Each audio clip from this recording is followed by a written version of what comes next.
Good morning, everyone.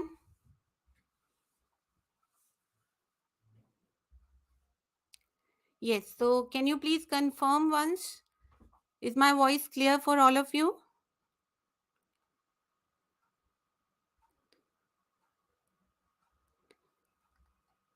Yes, I would like to get the confirmation. All right, Aman. Good morning, Anoop, Kirtana, Sanjoy, Pranav. Thank you so much.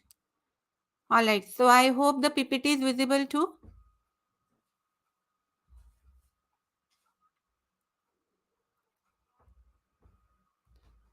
Okay. So I welcome you to another concept review session from Biotechnica. In today's session, we'll be learning a topic from Unit 10, Ecological Principles from CSIR syllabus. All right. Lotka-Volterra model, a typical topic included under the subunit species interactions. Why typical? Because you can expect numerical based, graph based questions to be asked from this concept, which are a bit tricky to interpret and solve. So in the today's session, we will be discussing this concept in detail. Besides, I'll be sharing few tips and tricks which will enable you to interpret the graphs or the numericals coming from this part easily so that you can solve them quickly using those tricks there. Okay. All right. So are we good to go? Can I get some BIOs in the chat section? And here I would like to mention another thing, that to understand the Lotka-Volta model concept, you need to have a basic idea about the population growth models too.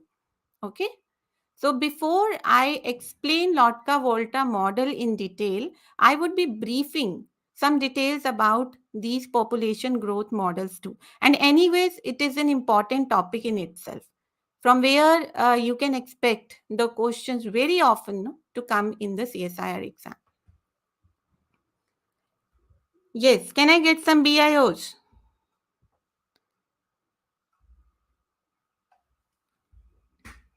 Yes, Devanshi, Pranav, Anoop. All right. So, as we know, if we talk about the species, they do not exist in isolation, right?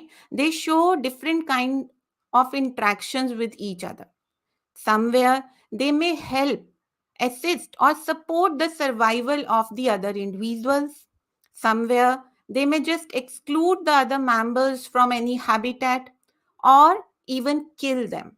Okay, so that means we can have positive or negative interactions between the individuals living on the earth, right?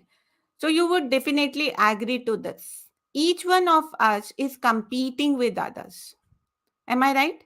In fact, all the individuals living on earth, they are actually competing with others in one way or the other. So therein we do have this interaction known as competition. And we can actually see competition in two ways, right? We can broadly divide it into two categories. Intraspecific, where members from the same species, the individuals from the same species, they will be competing with each other.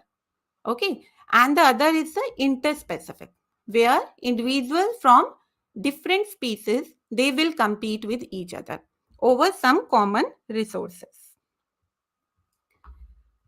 Now, to answer this question, that why do actually living organisms compete?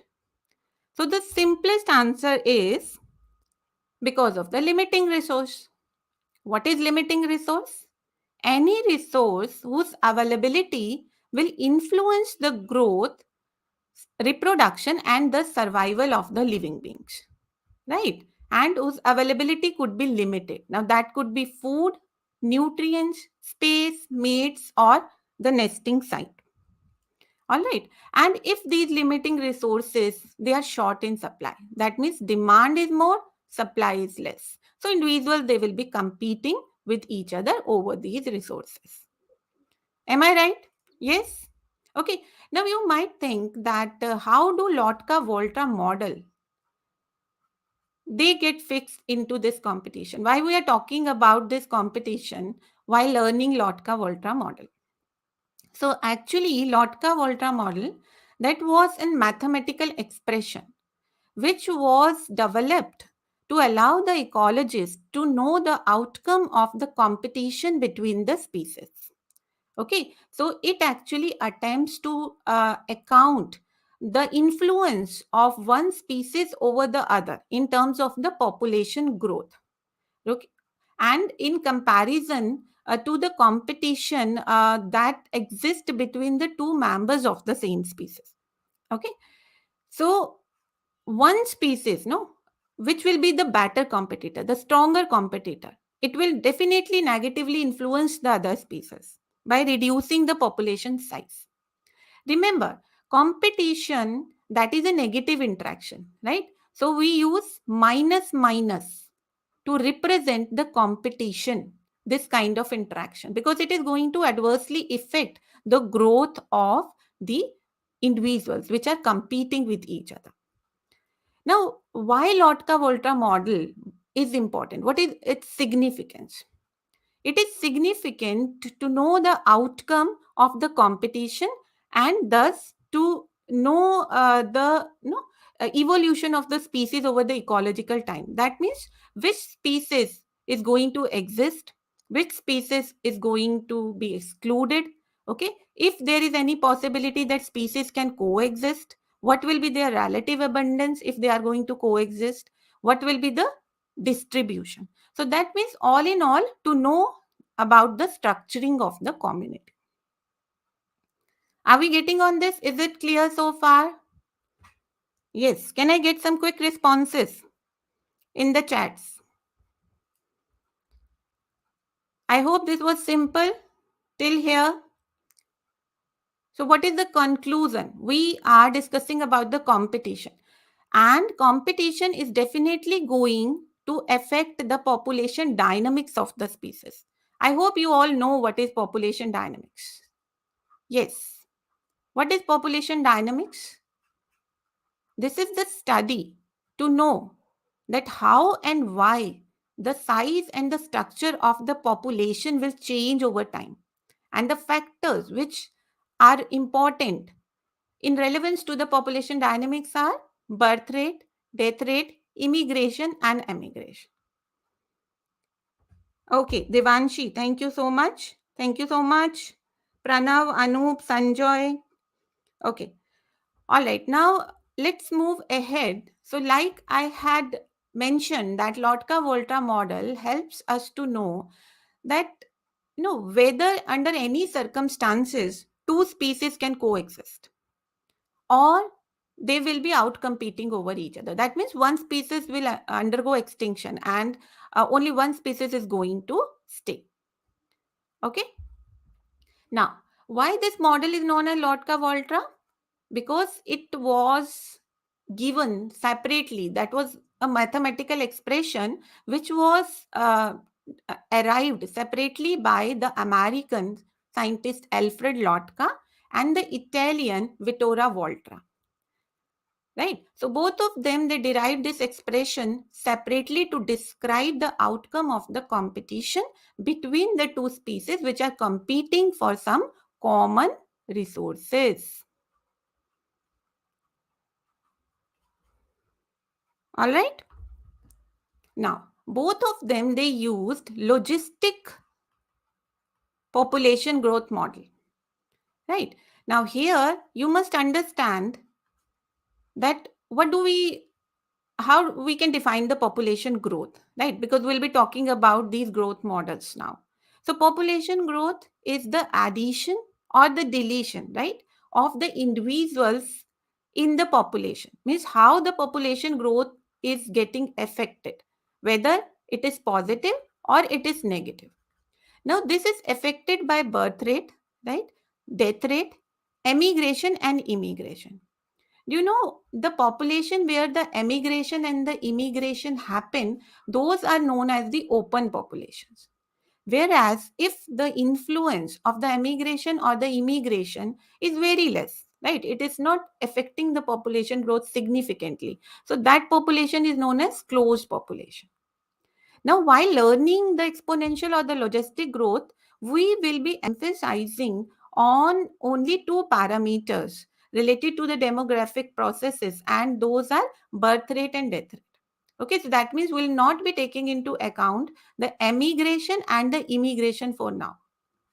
Okay, or we can consider that emigration is equal to immigration. Do you get that? So the effect of emigration and immigration, its influence, its impact over the population growth is determined with the help of a different concept, and that is meta population. So if somewhere we'll get the chance, we will be learning this topic too. Okay. Now let's talk about the exponential growth expression foremost. Exponential growth is shown by those populations which are inhabiting in the habitat with the most favorable conditions, idealized condition, right? There is no limitation over the resources, there is no competition, nothing. Okay, so they are enjoying all the ideal and the favorable conditions, and hence the population growth that will always be positive. Okay, so dn by dt, that represents the change in the population with respect to time. Change in the population with respect to time. Okay, are we getting this? So growth rate of the population or change in number of the individuals in a population over time, that is known as dn by dt. That is represented by dn by dt. Now, if you are plotting dn by dt over a function of population size, so what we are looking that this is increasing, right? And the slope of this line, that will give you the value as r. So r, what r represents, r is the intrinsic growth rate. Okay, or somewhere you might have seen r being represented as per capita rate of increase. So intrinsic rate of increase, per capita rate of increase, or instantaneous rate, that is all same, which is r, right? It is the slope of this line. Are we getting on this? Is it clear so far? So the growth expression for the exponential growth is dn by dt is equal to rn. Okay, now as I have told you that exponential growth will be shown only if the conditions are favorable, if they are ideal. Okay, now to give you the simple examples against it, most of the time exponential growth will be shown when the individuals, they are into colonization, or they, if they are inhabiting the conditions for the first time, right? Or they are being allowed to grow in the controlled conditions where all the attempts they are being made to provide them the most favorable conditions. Like in this example, we can see that the population of reanders, right, Rangifer terrendus, that is the species, the the population of reander, it shows an exponential growth when it was introduced in 1910 into one of the islands in Alaska. Okay, so we can see that the herd, it shows an exponential growth. So the number increases from, there were only 4 males and 22 females, and over the period of 30 years the number increases to 2000, right? So this is definitely an exponential growth. Another example, these are whooping cranes. So once they were the one of the endangered species, they were at the risk of extinction, right? But when the attempts were made to conserve them, so we can see that they showed the exponential growth, right? Now, exponential population growth is population increase under idealized condition. I hope this point is clear for everyone. Under these conditions, the rate of increase it is at its maximum, which we can denote by R max. And you have to learn the equation of exponential population growth, which is dn by dt is equal to R max n. Right? You have to memorize this expression. Another thing which you need to take down from this slide is the nature of the graph. Can we see this graph here? Where we are actually getting a J-shaped curve. Okay, so if we plot population size over time, we'll get a J-shaped curve. So that is representing that the growth will always happen, right? No matter whatever the actually there will be no limitations, right? Because the conditions, they are the ideal conditions. So another example we could see in this graph, the population of elephant that increased, that expanded exponentially when they were kept in the protected conditions in a national park. However, let us know that this doesn't always happen, right? Especially in nature, we can never get the ideal conditions. Am I right? Always there would be some limitations, always there would be some restrictions, there would be competition from the competitors. Okay, so we can say that the exponential growth is not very feasible, right? And the more realistic model is the logistic model, right? So that what we are going to learn in the next slide. Even the species which grow very slowly, like elephants, rhinos, whales, or even humans, right? They will outstrip their resources if they will show an indefinite growth. Okay, so in logistic growth, which is in more realistic model, will find that the carrying capacity will be considered. Now, carrying capacity is the maximum population size the environment can support, right? Carrying capacity is the sustainable population size within the available resources. Am I clear till here? Yes, I would like to know first if there is any doubt till here. You could ask. Since this is a live session, we are reviewing a very important topic. So I would like to hear from all of you. Has it been clear so far? Are you able to understand what is exponential model and how this is different from logistic? Now just look at the expression of the logistic model. If you would observe it carefully, you would find that we have actually started with the exponential growth expression only. dn by dt is equal to rn. That is our exponential growth expression. But now it appears different from that. How? Because one extra term that has been incorporated, considering the carrying capacity. So K is the carrying capacity.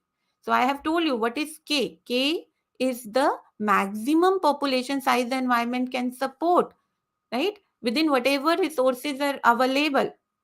Okay. So carrying capacity, it varies with the abundance of the limiting resources. It could get changed depending upon the abundance of the limiting resources. Okay. Yes. Is it clear so far? Now, in the expression, just check here, right? In this expression, we can check that if n, it will become equal to k, what would happen? This entire expression will become 0.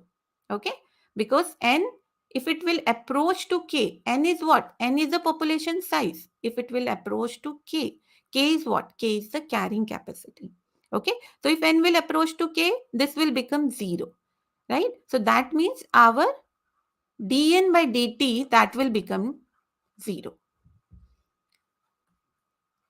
Okay, so that is where the carrying capacity has a significant role to play in logistic growth. And another thing we can find here, the comparison of the curve between exponential and logistic. In logistic, we do have a sigmoid shaped curve, right? Unlike the J-shaped curve for exponential, because here the population growth rate will increase and then it will start decreasing and it will become 0 once the population will become equal to the carrying capacity. Are we clear with this? Okay. So remember, this expression, it is actually representing the intra-specific competition or density dependence, right? As the population, it is approaching towards carrying capacity. So the dn by dt is declining. It represents the density dependence or intra-specific competition. So far we haven't included the inter-specific competition. Right? So this growth expression was further utilized by Lotka and Volterra to derive their expressions, where they will incorporate the expressions describing the interspecific competition as well. Now, to know more about the logistic growth curves, because these kind of things, they are very often asked in the exam, right? So just look at these two graphs. Both of them, they are related to the logistic growth expression only. But you have to be careful while interpreting these graphs that what variables they have been placed over the x or the y axis. Okay, like in the first graph, what we can see, this is the population size over the time, right? So what we are finding here, that population size is increasing over the time, right, till it reaches maximum at k by 2. K is our carrying capacity, let us recall. Okay, and after that it will decrease, right? So at the value when n will be approaching to k, so what would happen, dn by dt, that will become equal to 0. Okay, so our population, that will become stable. It will not be able to grow further, right? In the second graph, what we are looking, that here we are plotting the graph between dn by dt and n. Okay, and this curve is a parabola. So dn by dt is increasing, then it will be decreasing, and then it will become 0 when n will become equal to k. Are we clear with both of these graphs here? Yes. Okay, so you could be asked these kind of things, that if you are plotting n with time, so the curve obtained will be of what shape? Okay, and if you are plotting dn by dt over n, then what kind of curve you are going to observe? Now, if you think that no, it is a bit difficult to remember the difference between the two kinds of population growth models, so you may take help from these kind of study assistance tools. I'm sure by now you all would have become familiar with the concept tables or concept wheels. Okay, so this is another example where you can see that no, both the growth models, they have been well summarized in the form of this concept wheel. Okay, so what we have learned so far, population increases under idealized condition. What kind of population will that be? The exponential. So under these conditions, rate of increase is at its maximum, denoted as r max. Okay, so here the value of r will always be positive. What is the expression? dn by dt is equal to r max n. Okay, and what will be the shape of the curve? J shape curve, right? And then we do have the logistic model. So logistic model is more realistic, and here we incorporate the carrying capacity and our expression that changes. We consider the density dependence as well, and our curve will be a sigmoid shape curve. Okay,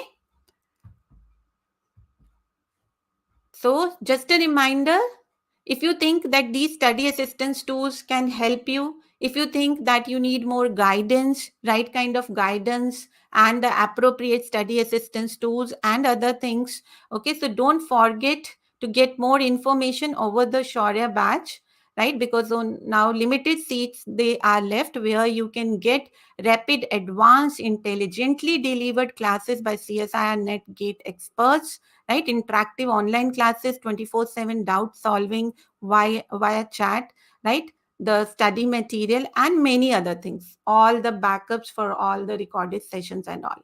Okay, so you can always reach us through our toll-free number. Stay focused if you really want to get success in CSIR. Right? Now let us look at one sample question which is related to the logistic equation curve. Look at the question. Let me know if you are able to answer this.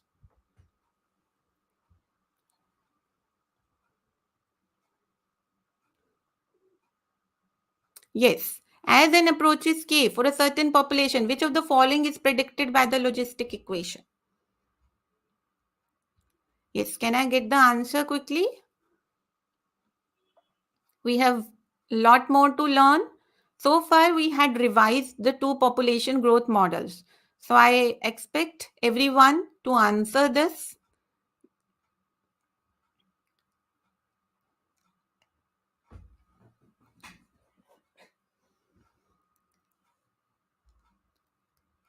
As n approaches k for a certain population, which of the following is predicted by the logistic equation? Yes, Pranav, Anu, come on. Can you just think if n is approaching k? So, what could be the right interpretation given in the options? The population growth rate will approach 0. So, we have just learned if n is approaching k, then dn by dt that will approach 0. Okay? All right. Now, let us see that how the Lotka Volta expressions they were derived using the logistic growth expressions only. Okay, so here the variables which will be used are right on your screen.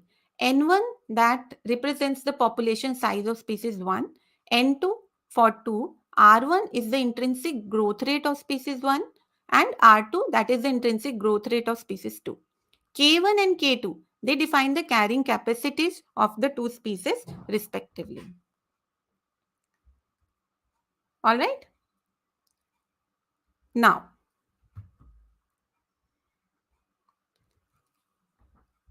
okay, good. I could see Ankita. Yes, Divya, Suraj, Anup, I could see all of you were able to give the correct answer. Very good.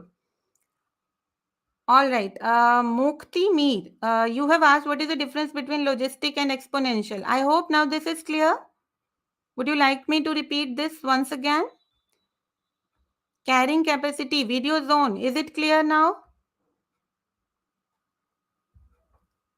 See, now if you are able to understand what is the logistic equation, right? Logistic equation, the expression for the logistic equation, let me tell you that the model, the Lotka-Volta model, it was a modified logistic equation only, right? That means if we do have two species, species 1 and species 2, right? Now they are into competition with each other. Earlier we had learned that in the logistic equation, there was density dependence. That means the intra-specific competition was coming, right? But what if the two species they are competing with each other? So definitely their effect will also influence their growth. Okay, so here now we'll find that the logistic equation expressions they will be modified further to take into account the interspecific competition. So once again I repeat, these are the logistic equations only which we had learned earlier for two species respectively, species 1 and species 2. All right, thank you so much Video Zone for confirming that things are clear. So if you still have any doubt, you can drop it in the chat section. All right, I would like to help. Okay, and I would be glad to do that. Now here we can see that these are the two growth curves. All right, and they are against the two logistic growth expressions only. Okay, as we have seen the logistic equation curve, that is a sigmoid shape curve. And these are the respective equations. Clear so far? Nothing difficult. The logistic equations we have taken for two species. Now just look at these expressions. These are the modified logistic expressions. Okay, where an extra term has been incorporated. What is that extra term? Alpha 1 to N2, right? While representing the population growth for species 1 and alpha 2 1 N1 while expressing the growth for the N2, right? Now you may wonder that why these expressions they have been considered or what is their significance. So they are actually depicting the interspecific competition. Right. So far we were considering only the intraspecific competition, the competition which was coming from the individuals of the same species, right, which was defining the carrying capacity. So as the number of the individuals belonging to any species will increase, so carrying capacity it will be reached and dn1 by dt that will start declining or it will become zero. But what I am saying here is that now another species has also entered and it is also competing with species 1. Okay, and that species, the individuals belonging to the second species, they will be represented by N2, as I have shown you the list of the variables which we are going to use here. Now here you can find the coefficients alpha 1 2 and alpha 2 1. This is very important to understand that what is the significance of these coefficients. Okay, alpha 1 2 that represent the impact of the individuals of species 2 over species 1. In fact, alpha 1 2 it is the per capita impact or effect of one individual of species 2 over the individuals of species 1. Right? So when we use 1 and 2 in the subscript, remember whatever number that will be placed before, that represents the species which is being affected. Okay, so here we can say that species 1 is being affected. Are we clear with this? Now just look at the second expression. Here 2 has been mentioned first. So that means species 2 is being affected. So this is the per capita effect which is coming from the individual of species 1. Right? So these are representing the competition. Okay, so competition has been incorporated now by specifying constant called competition coefficients, which will represent the strength of the competition interaction. Any doubt? Yes, I would like to ask again. If you have any doubt, you can ask at this point only. Now, to explain the concept of competition coefficient further, let us look at this slide, right? It will help you to understand this concept in a better way, right? Now, what we are looking here is the frame. Can you see this? The frame which has been outlined red, right? Now this frame is representing the carrying capacity for species 1, which was K1. All right. Now the shape, this rectangular shape, the green colored shape, it is representing one individual from species 2. Whereas the small box, the small shape, it is representing one member of species 1. Right. Now, what we are looking that from the common resources available, the resources they are being consumed by the members of both the species 1 and species 2. So that means they are into competition. Okay. Each individual consumes a portion of the limited resource and is represented by a type. Now, if you would just carefully observe the size of the green box and the brown box, so you will be able to realize that roughly this box is 4 times in size as compared to the small box. Okay, so that indicates that the individual from species 2, it is consuming 4 times as much resources as being consumed by one individual of species 1. Do we get that? Okay, so that means alpha 1 2 is equal to 4.0. I repeat, alpha 1 2 is equal to 4.0. Right? This is the effect which is coming from one individual of species 2 over species 1. Okay, just imagine if we just remove this green box. So whatever resources is being consumed by him, if we consider it as an individual, then those resources will be available to 4 individuals belonging to species 1. Do I make sense? Yes? Yes. I would like to get some responses before I go further. Do you agree to me? So basically, these equations indicate that a portion of the resource that could have contributed to the carrying capacity for each species growing alone is used up by the competing species. Okay, so each individual of species 2 uses as much of the resources as 4 individuals of species 1. Thus, the competition coefficient for the effect of species 2 on species 1 becomes 4. Understood by all of you? Okay, if we just calculate it in reverse. That means if I tell you that what would be the effect of species 1 over species 2, so definitely that would be 1 by 4. Okay. Remember, alpha 1 2 is the proportionality coefficient to indicate the effect of one individual of species 2 on the growth of species 1. Please note down, right? These are important to know about alpha 1 2 or alpha 2 1, right? Similarly, alpha 2 1 is the proportionality coefficient to indicate the effect of one individual or species 1 on the growth of species 2. And another thing which you must know is that intensity of competition increases as values for the coefficient increase. As simple as that. If alpha 1, 2 will be greater than 1, that means that indicates that interspecific competition, right, which is existing between the individuals of species 1 and 2. It is more, the effect of the members of species 2 over species 1 is more than the intraspecific competition. That is how the questions are asked. Okay, so you must understand this concept, the basics working behind this concept. Yes, is it clear for everyone? If I say that alpha 1 2 is less than 1, so how you are going to interpret it? Can you just give me the answer here? This has been asked earlier in CSIR exam. I have told you that how we are going to interpret if alpha 1 2 is greater than 1. Now my question is that if alpha 1 2 has been provided lesser than 1, so how you are going to interpret? Yes, come on, Anup, Devanshi, Aman, video, zone. That is how I can look at your name. Suraj, Divya. I would appreciate if all of you would try. Only then you will be able to understand this. Because as I have mentioned, this concept is a bit tricky.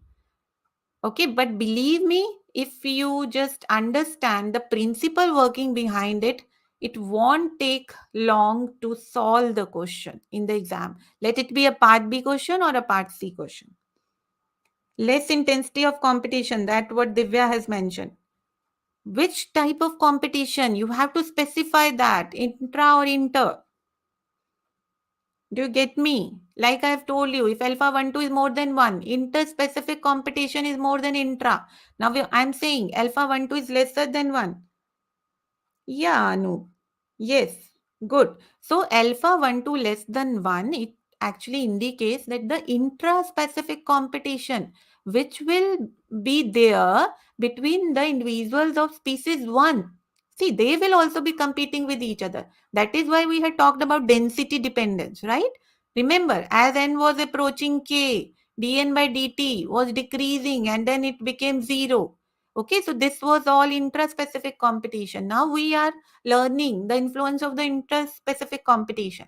Okay, so when I say alpha 1 2 is less than 1, so that means intraspecific competition between members of species 1 is more than the effect of the individual from species 2 over 1. Okay, so please take down these important conclusions. Now let us move further and no, let me tell you that how we can plot the graphs. Okay, now we'll be considering these equations, the modified logistic equations at equilibrium. Now I have placed this logistic equation at equilibrium. At equilibrium means dn by dt is equal to 0. Birth rate is equal to death rate. Okay, so when I place dn by dt is equal to 0, so this entire expression that is supposed to be placed against 0. So if you just apply simple mathematics, so you will get the expression like this. Okay, you can try it later or even now you can do it. Right, this is 0. So this will also become 0. This will go there. Right, if you are going to cross multiply, this will also become 0 and you will be left with this expression. Similarly, when you are going to place dn by dt, a dn2 by dt is equal to 0, you will derive the second expression. All right. So here we do have the values of the competition coefficient. So here I would like to tell you that no, there are two conditions in which the dn by dt is going to be 0. Okay, using this equation. So either n1 has to go 0. Okay, if n1 that is 0, then you will have alpha 1 to n2, right? That will be equal to k1. Or n1 that becomes equal to k1, then also you are going to get this expression as 0. However, it could be a bit difficult to understand. So therein we'll take help of the graphs, right? So state space graphs. State space graphs are those graphs which we can derive using the previous expressions, and they will help us to know the potential outcome of the competition. Now just look at this graph. So what I have done, or how these graphs they are plotted, the species 1 that is plotted on the x-axis, and the individuals of the species 2 they are plotted on the y-axis. Okay, and anywhere over this graph, the if we take any point, so that will be giving you the combined abundance of species 1 and species 2. Combined abundance, right? If I consider this, so that will be giving you the value of n1 and n2, right? Now here you can see that we do have a diagonal line. Can you see this? Right, this diagonal line is known as the zero isocline, right? Why? Why this is zero isocline? What is its significance? So actually this is representing all the points, right, where the combined abundance of n1 and n2 that is providing dn1 by dt as 0. So at any point over this line, we will be having dn1 by dt is equal to 0. Have you been able to understand this? Okay, I repeat, this is a state space graph. We have placed species 1 and 2 on x and y axis respectively. Okay, and we can see that there is a diagonal line existing, and this diagonal line is describing the population of species 1 at equilibrium. That is dn1 by dt is equal to 0. Right. Now to understand it further, that how it could be reached, right? How we can get these points. So there you will take help from the previous expressions. Right. So I would like you to recall that this expression had been derived on the previous slide. If I go back and show you, so this is the expression, right, which I'm using to draw the graph. Okay. So n1 is equal to k1 minus alpha 1 to n2. Please note down this expression. Okay. All right. Okay. So moving further, now here we can see when we are using this expression, and if I place n1 as 0, right? Put n1 as 0 here. So what you are going to get, n2 is equal to k1 by alpha 1 2. Try doing it. This is very simple. Just put n1 as 0 here. So you will get the value of n2 as k1 by alpha 1 2. All right. And similarly, when you are going to put n2, the value of n2 as 0, you will get n1 as k1. Do we get that? Now, let us try plotting these points over the graph. Where we do have n1 as 0. This is n1 as 0, right? So here, when we put n1 as 0, we'll get the value of n2 as k1 by alpha 1. Okay? And similarly, when you are going to locate the point where n2 is equal to 0, you will get the value of n1 as k1. Are we clear with this? Yes, I would like to get some responses, quick responses. So this is how you are going to draw the state space graph using the logistic equation only, and we have just placed that logistic equation as equal to 0. Okay, Aman Jha says absolutely clear. Devanshi says yes. So I hope this is clear for everyone. Now, let me tell you that you won't be asked to draw the graph. So don't worry if you think that this is a bit difficult, right? I'll be telling you that how you have to interpret the graphs, because that's what you would be asked to do, right? But to interpret, you should be knowing that what all these points, the variables or the parameters mean. Okay, so that is where we are trying to understand this. Ankita, you have asked me to repeat this. See, I go back and show you the logistic equations. What you have to do, you have to place this logistic equation equal to 0. Okay, and when you will solve it, you will get this expression. Right now, what you are supposed to do, you have to put n1 and n2 as 0 one by one. So firstly, you will be putting n1 as 0. So you'll get the value of n2. Secondly, you will be putting the value of n2 as 0, you will get the value of n1 as k1. Okay, so you will be plotting those points on the graph. So you will get the isocline. This is the isocline. Isocline for any species that defines the combination of the abundances of the two species where that species is lying in equilibrium. So at any point over this line, we have dn1 by dt as equal to 0. Okay, Ankita, I hope that helps. Now, how we have to interpret the population isoclines. This is important. This is how the questions are asked. Okay, now let me tell you that so far I have explained you about the competition coefficients, taking them as alpha 1, 2 and alpha 2, 1. Okay, so I hope you all remember effect of 2 over 1, 1 over 2. But somewhere in the questions, alpha 1, 2 and alpha 2, 1, they could be simply replaced by the variables alpha and beta, right? To avoid any confusion. So you also don't need to get confused. These are same. Okay, alpha that will be representing the effect of 2 over 1 and beta that will be representing the effect of 1 over 2. Okay, nice to see that, Ankita, that your doubt has been resolved. Thank you. All right. Now, here, these are the same equations which we had derived earlier. Okay, these are the modified logistic equations. I am repeating over this thing to rule out any confusion. Remember, Lotka Volta expressions are just the modified logistic equation where we have incorporated the interspecific competition. Right? Logistic equation takes into account only the intraspecific competition, and using these competition coefficients, we have considered the interspecific competition as well. Now, to know the outcome of the competition, dear all, we need to plot the state space graphs and we need to place the isoclines of both the species on the same graph. So just like we have derived the isocline for species 1 using this expression, you can derive the isocline for species 2 using the other equation. Okay, so again, you just need to put the value of n1 as 0 once and then n2 as 0. So in that way, you will get the graph where you will be able to find the isocline for species 2. Okay, now to save time for now, I just draw that line, right? You can try it later.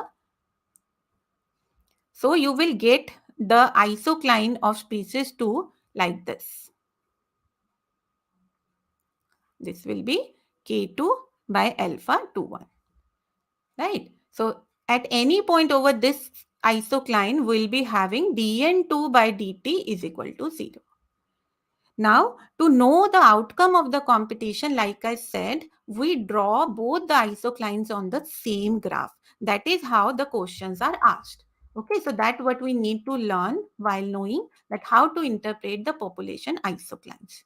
Now, just look at this graph. There are two isoclines for species 1 and 2, and they are intersecting at one point. And 4 points they have been drawn, right? And you can see that there are arrows, right, which are depicting the growth of the species 1 and 2, right? That is being shown by the green arrow and the orange arrow respectively. Okay, and the black arrow that will be giving us an idea of the uh, point in the future where we are going to find the combined abundance of species 1 and 2. Now, to explain it better, don't worry, we are going to learn in detail, right? This is just a representation how you are going to plot the two isoclines over one graph. Okay. Now, this is again the state space graph where you can find the isocline of species 1 and species 2. Just look at these graphs carefully. Yes. Look at these two graphs, the same which we have derived for species 1 and species 2. So here we can see this is the isocline for species 1. Now, I am going to share that one trick, right, which I had mentioned, which will help you to interpret the results of these graphs. So whenever we do have an isocline for a species, remember the points which will be lying below the isocline, right? There the population of that particular species, it will rise. Okay, so we can see dn1 by dt is greater than 0 in this green shaded region. And that is being represented by the graphs, right, which have been drawn parallel to the n1 axis. I repeat, below this isocline, the population of the species, right, for which this isocline has been drawn, that will increase. So if there is any point which is lying below the isocline, remember the population of that particular species will increase. However, if the point is lying outside the isocline, so the population will decrease. So that is being shown by the arrows which are pointing towards the origin. So the arrows which will be pointing away from the origin, the population will increase. If the arrows they are pointing towards the origin, the population will decrease. So here we can see dn1 by dt is less than 0. Over all the points which are existing on the isocline, dn1 by dt is equal to 0. Okay, similarly we can interpret for species 2. Now, can you let me know if this part has been clear for all of you? Just look at the graph for species 2. Try to figure out where we do have the isoclines. I hope now everyone understands how we have derived this isocline using the logistic growth expression. Okay, and what is isocline? Over any point over this isocline for species 2, dn2 by dt is equal to 0, right? And whatever points they are lying below the isocline, dn2 by dt is greater than 0. That means this is positive. That is being indicated by the arrows which are pointing upwards, since these are for population n2. Okay, and they will be reaching, the population will be reaching to carrying capacity. Okay, so here we can see these arrows, they are pointing away from the origin and they are pointing towards the carrying capacity of species 1. And that makes sense, right? Every species will increase till it's on carrying capacity. But this is the case, students, where we have, drawn these two curves separately. Okay, we have plotted the graphs separately for species 1 and species 2. But what if we plot the species, the isocline for both the species simultaneously? Kirtana, difference between two species gap is similar at which time differ? I couldn't get your doubt, Kirtana. Can you elaborate it a bit more? See, you will be able to understand in a better way once we'll be looking at the graphs where we have plotted both the isoclines simultaneously. Can you see this, Kirtana? Here we have plotted the isoclines simultaneously. Again, I would like everyone to look at the graph for a couple of seconds. That really helps us to analyze the graph easily before I explain. Right, now we can see that the isocline of species 1 is here, isocline of species 2 is here.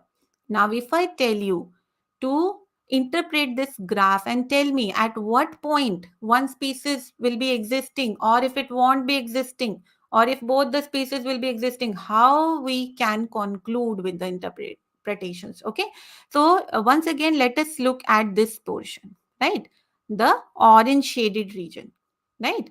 So here, since this region is lying below the isoclines of both the species, for species 2 or species 1, both of them, they are lying above this region. So here, both the species, they'll be able to grow. Okay, so that has been shown by the joint trajectories. Can you see this in the shape of the black arrows that has been shown? So both the populations will be increased, right? So it will be a bit curved because N1 will be increasing in this way and N2 will be increasing in this way. So a curved trajectory, it will represent that both the populations, they are rising. Okay, now if we just try to interpret their existence in the point lying outside the isocline, so definitely they will be decreasing.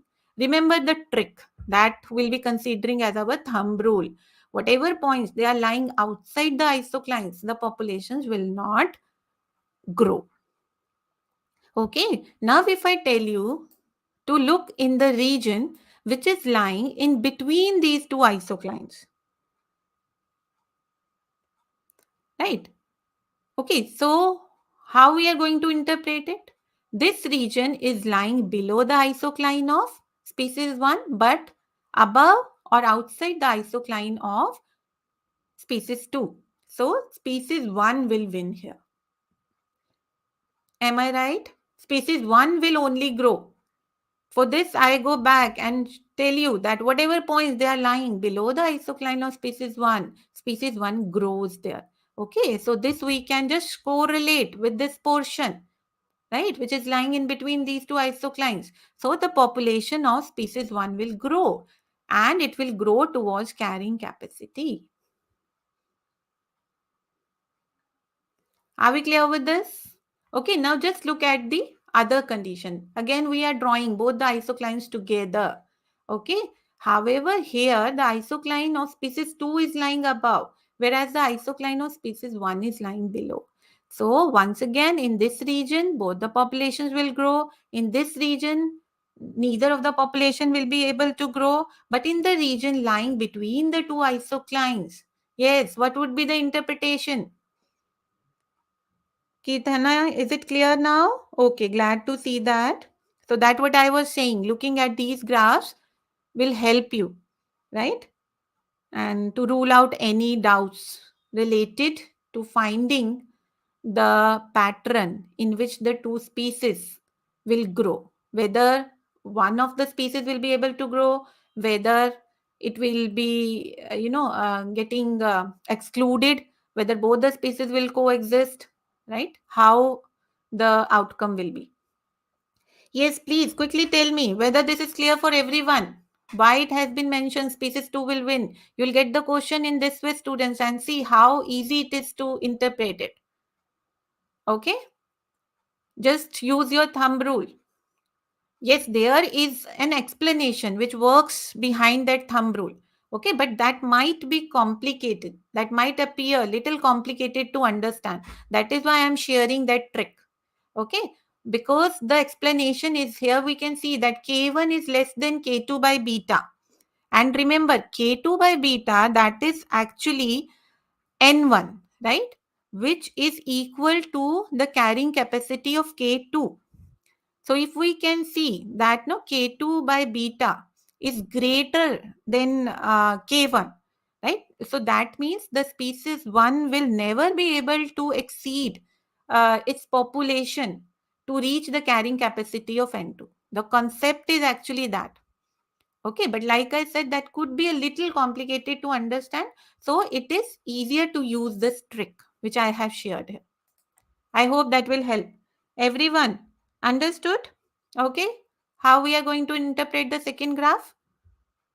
Now, let us look at the other cases, right? Where we do have both the isoclines, but now we can see that these isoclines, they are actually intersecting. These are not parallel, right? So they are intersecting. So here we are going to interpret it differently, right? But yes, our thumb rule that will remain same. But here we are actually finding that we are going to get 4 regions. Okay, so in this region, if I tell you again, you are going to use the same explanation. Both the species will grow, right? In any region outside the isoclines, the population will decrease. But you have to interpret and you have to find out that what would be the pattern in the regions 3 and 4. Can you do it now? Okay, let me find out who answers this quickly. What will be the interpretation in the region 3? Use the thumb rule. I'm asking only for the region 3. Let us try it. Yes, Devanshi, Aman, Kirthana, Anoop, Ankita. I hope all of you can do it now. Shall I repeat the thumb rule? The region lying below the isocline, for any species, the population will rise and it will increase towards the carrying capacity. So whenever you interpret, don't miss out to check for the direction of the arrows as well. All right. So who has answered that? Amanja, species 2. What species 2? Species 2 will increase. Okay, good. Glad to see that. Kirthana. Very good. I appreciate. Everyone should try. So see how simple it was. Am I right? This region is lying below the isocline. Okay. So therein the species 2 will rise because this is the isocline for species 2. Now in the similar way, we can check for the region 4. Yes. So whosoever hasn't tried it yet, now you can do it for region 4. This region is lying below the isocline of species 1. So species 1 will increase. And to which direction it is going to rise? Towards its carrying capacity. Okay. So this is the case where we are looking that no, the populations, both the populations, they are actually increasing, but in the opposite direction. So this is a state of unstable equilibrium. This is known as unstable equilibrium. Competition can go in either way because both of them, they are inhibiting each other more than they affect the individuals within themselves. Okay. So this is the case where we are going to find the unstable equilibrium. Now it will depend upon their initial populations, their R values, that which population it is going to finally exclude the other one. So I hope this is clear for everyone. Now in the similar way, you can interpret the next graph. Here again, we can see that both the lines, they are intersecting at one point, but this time you will find that the pattern of their intersection is different. Here you will find that their carrying capacities, they are lying at the points below than K2 by beta or K1 by alpha respectively. Okay. However, the interpretation will go same. Here both will grow, here both will decrease. Now in this region, what you are going to find, that species 1 will increase, okay, and it will increase towards the direction where its carrying capacity is lying. Similarly, the population 2 will increase in the upward direction. So both of them, they are approaching towards the common point. So this is known as the stable equilibrium point. Right? So this is the condition where both the species can coexist. Definitely the numbers will be less as compared to if they will be existing separately or individually. Right? However, there is a possibility that both of them, they can coexist. Are we clear with these cases? Are we clear with all of these outcomes? So 4 possible outcomes we have seen if the lines, they are intersecting. Okay, species 1 wins, species 2 is excluded. In other case, species 2 win, species 1 could get excluded. Both can coexist, or the unstable equilibrium point where we are not sure whether they are going to stay together, whether one of the species will be excluding the other. That will depend upon these important parameters which define the equations. Ashwin Rajiv, you have asked that whether I can explain the first graph. So therein, Ashwin, you need to specify, okay, which graph you are asking about, because right now we have covered all of them. So is this the graph which you are asking? This is the basic graph, right? This is for species 1. We have plotted the isocline for species 1. Similarly, we have plotted the isocline for species 2. And then I have shown you 4 outcomes, right? Where we can draw the isocline for both the species together. So this is the case where they are lying parallel. Okay. But in one case, we can see the isocline for one species, that is species 1 is lying above. In the other, it is lying below. So you have to use the thumb rule and you can interpret easily the pattern of the growth. Okay, and here we can see that the isoclines, they are intersecting. Again, the explanation will remain same. But here you will find that there will be 4 regions which are required to be interpreted. Yes, that's correct, Ashwin. That's correct. Very good. Competition can go in either way, right? We are not sure. This will depend upon their initial population, like I've told you, or the competition coefficient. For if any population, the competition coefficient, it rises, so that population is going to stay. All right. Now, let me tell you, and no, let me explain another very important concept related to this. Okay, where you may get the questions wherein the carrying capacities they are provided, the value of alpha beta are provided, and then you are asked that how you are going to interpret their populations growth. Okay, now let us assume that there are two species, and let us assume that these two species are of birds, right? And they are sharing some common resources. Let us say that they are sharing, they are eating on some seeds, and their extent of overlap is same, right? That is equal. Both of them, they are having equal effect over each other. And let us assume that the value of alpha and beta, since the overlap is equal, so value is same, it is 0.5. Okay, now when the environment changes, so perhaps the abundance of the seeds or the seed size, it may get changed. Okay, so that will bring the changes in the carrying capacity of the species 1 and 2. In three different environments, what we are looking, that the carrying capacity of species, both the species, it has been provided. 225, 150, 75, 75, 150, 225. Right. So when you are asked any question related to this, you have been provided with alpha or beta. Here in this particular case, we are considering the value of alpha and beta as same, 0.1. So what would be the next step? You need to calculate the value of K1 by alpha and K2 by beta. Do you get that? Okay. Note it down, right? So using the value of alpha is 0.5 and the value of beta also is 0.5, we will be calculating these values for this particular example, right? In the question, you will be provided with the value of alpha and beta and you can use them. Now, once you have calculated these values, so you are going to plot the graph. Again, in the question, you will be provided with the graph. So don't worry, you will not be asked to draw the graph anyways. Okay, so here you can see the graph, it has been drawn taking these conditions first. Okay, in the environment A, right? So in the environment A, K1 value is 225. Okay, K1 by alpha, that is 450. The value of K2, that is 75. And the value of K2 by beta is 150. Now just look at this graph. Use the thumb rule and tell me that whether you are able to tell which species will win. Yes. Now we need to be quick. Yes. Look at the pattern of the isoclines. We have just plotted the value of K1, K1 by alpha, K2, K2 by beta. So can we know which species is going to win? Species 1, because here the isocline of species 1 is lying above the isocline of species 2. This is an application of Lotka-Volta graph.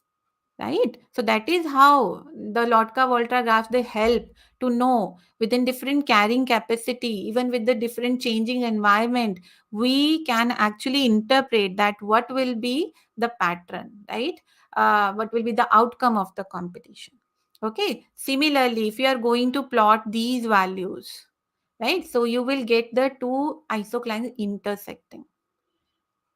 Okay, and this is the condition we have just analyzed all the graphs. Remember, so this is the condition where K2 by beta, K1 by alpha, they are lying above the values K1 and K2. So this was the condition where both the species can coexist. Are we clear with this? Yes. Okay, now using the third condition, if you are going to plot this value, you will find species 2 will win. Everyone should try this. Okay, later on, just look at these values, right? And then try to plot the values on the graph, because more you are going to practice, more you are going to get better with this. Believe me, this is really simple. It might look difficult, but once you get the concept, this is really simple. You can fetch complete 100% marks from the questions appearing from this concept. All right.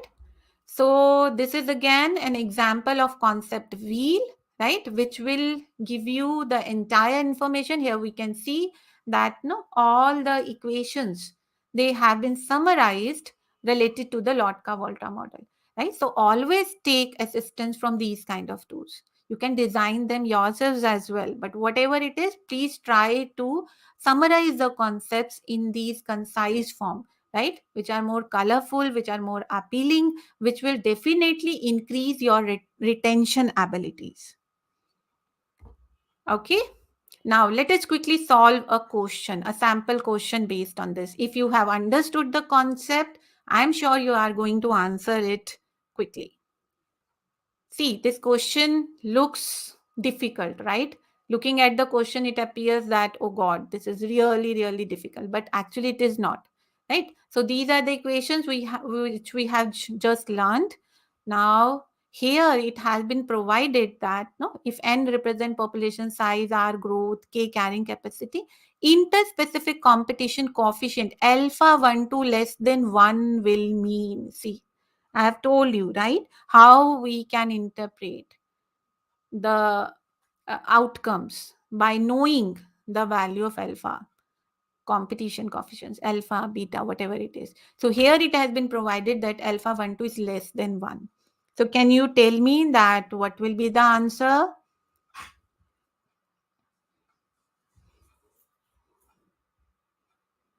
Yes, Kirtana, Devanshi, Anup, Ashwin, Devanshi, Ankita, Aman. Yes, you need to be quick. I hope now it is easy to answer this. Yes, that's correct. Very good. Very good. What will be the right answer? Option 2. See, alpha 1, 2 is less than 1. So, it indicates that individuals of species 2 will have less inhibiting effect on individual of species 1 than individual of species 1 on other of their own species. Are we clear with this? No, Devanshi, just check it once again. We had talked about this. Alpha 1, 2, greater than 1, effect of 2 over 1 is more than the effect of the individuals coming from the members of the species 1 itself. However, if it is lesser than 1, that means individuals of species 2, they have less effect than the effect coming from the members of species 1 themselves. Am I right? Okay, all right. Okay, Ankita, good to see that you were able to answer. Now let us look at another sample question. These all are CSIR questions. Okay, so just read out this question here. Diagram represents competition between species 1 and species 2 according to Lotka Volterra model. Given the condition in the diagram, the predicted outcome will be. What will be the outcome? So once you will practice with all those outcomes which I have elaborated here, right? I have explained all the things in detail. Okay, just try practicing. Just make those graphs, practice over those graphs more and more. Okay, so gradually you will just learn that no, what will be the outcome if the carrying capacity they are existing on the points above the values k2 by beta or k1 by alpha. Bakhe Lakshmi, you have asked that you are not clear with the question. Whether you are not able to understand the meaning, I think you have joined late.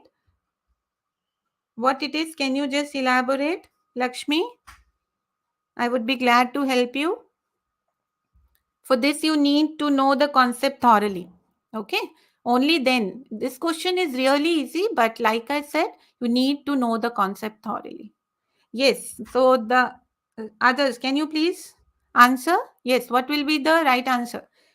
Okay, very good. I could see that you have quickly analyzed that this is going to be unable coexistence, right?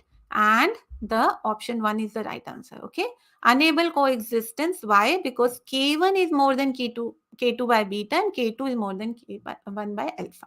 Okay, so this is the concept which I was trying to explain, right? Since the carrying capacities they are above, they are more than K2 by beta or K1 by alpha. Okay, so that means the species they will be lying in unstable coexistence. Both of them they can grow. They are actually showing inhibiting effect over each other, which is more than the effect over the individuals of their own species. So that is the condition where we'll be having the unstable coexistence. Okay, for this I would like everyone to look at all those cases, all those outcomes which we had learned, right? Okay, or you can use the thumb rules, right? That is something which will always help you. We have 4 points here. You can analyze the growth pattern in all of them, and then you could know that the population will be rising towards their respective carrying capacity. So you'll get a state of unstable equilibrium. So this was all for today's session. So I hope you found the session helpful. Don't forget to leave your feedbacks. Don't forget to like the session if you think that this provided you an insight into the Lotka Volta concept. And also don't miss to mention and suggest what could be the other ways in which we can help you, right? So keep learning with more upcoming sessions of concept review series. Thank you all. All the best.